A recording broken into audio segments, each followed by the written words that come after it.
Robert says he's asked me to talk through a project which we've been involved with this year, which is the city walls at York. There's about 3 kilometres of the walls around York, and we've got about 40 towers, intermediate towers along its length, as well as 4 main bars and a few other gateways and things through the walls. There's different ages of walls that we're looking at. On the site there was a Roman fortress, for those who don't know. This is towards the north of the city. This is the more angular tower again, which Robert mentioned, and that is around this area here, Museum Gardens, maybe you know that. And we would have the minster sort of there. So this is largely buried and forms this upper section of the wall here. That was largely buried, and then in the medieval period it was either built on or built beside in that area, but it was actually extended quite a lot around a much wider area. So you see some medieval sections of wall there, but you're also seeing quite a lot of Victorian intervention. In the 1800s, the walls were in a very poor state, and I think there was requests to actually demolish the walls, which fortunately wasn't agreed. So they were restored to a lot of what you see today. We've also got some alterations there which allowed for the road and rail travel to open up the city. I think I've got a bit of a 3D view here of part of the wall.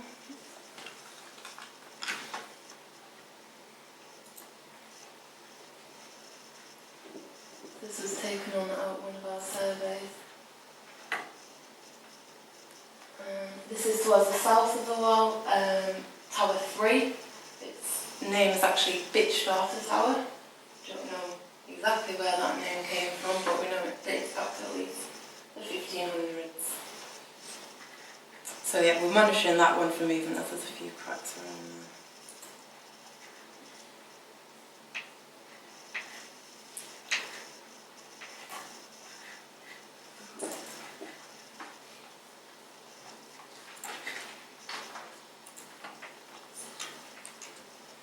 So we came in we were appointed by the City of York Council to do ongoing surveying and monitoring of the condition of the walls.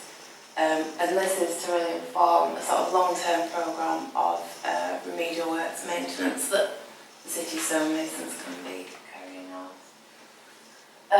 And we were really lucky to have a great starting point, which is informed these survey books. These were carried out by an engineer called Peter Little at the council in 1990. He did surveys of the full 3 kilometres of the wall, and he actually did it every 10-metre chainage around, so it's a really huge job that he did there.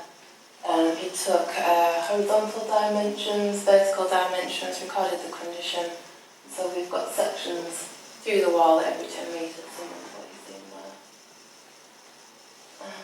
So this is a typical section that we're looking at. It's near to Monk Bar, and it was actually as part of the development in front of the building, actually removing this brick wall here and putting in some new houses.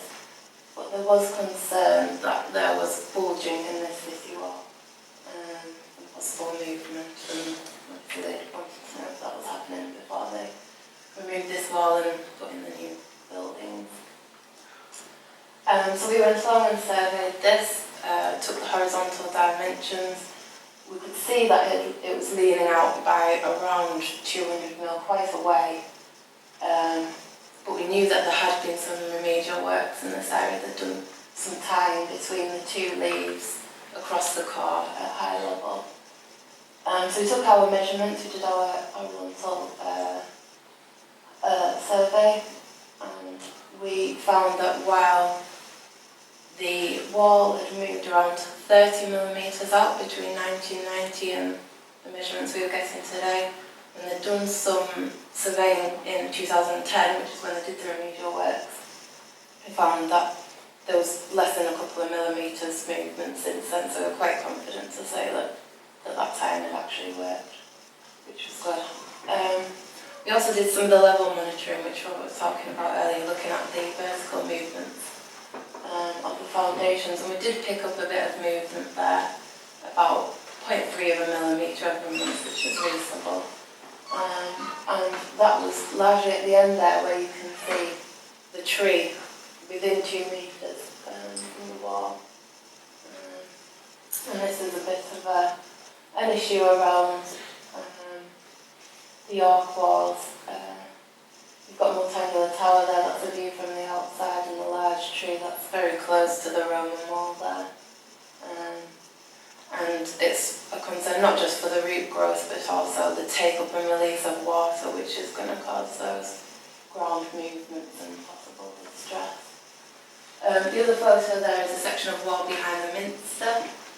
You've got the medieval wall, which is actually facing brick there, the Victorian brickwork wall, and actually below, between the two, buried under the ground, there's another section of the Roman wall in that area.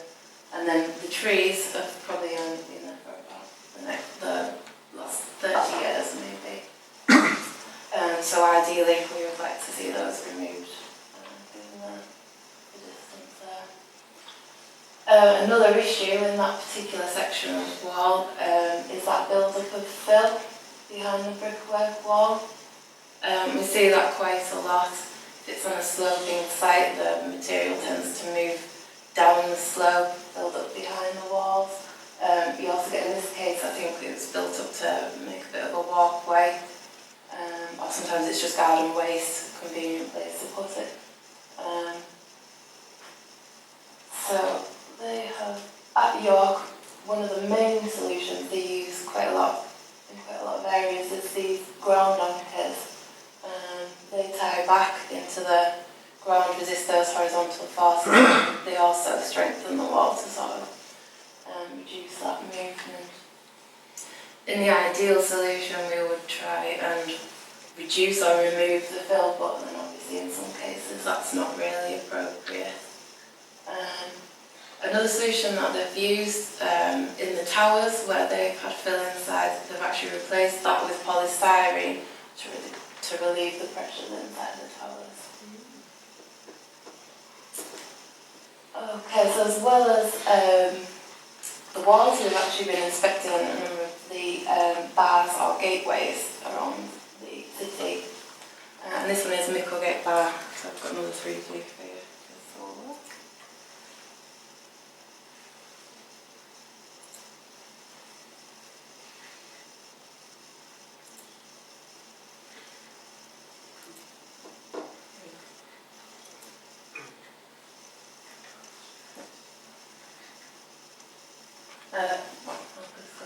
This is at the south-west of the city. It's got the arched access entrance into the city there, which would have had the portcullis which would drop open to allow people through. It's got building above. This one is actually a museum, and the baths and towers there.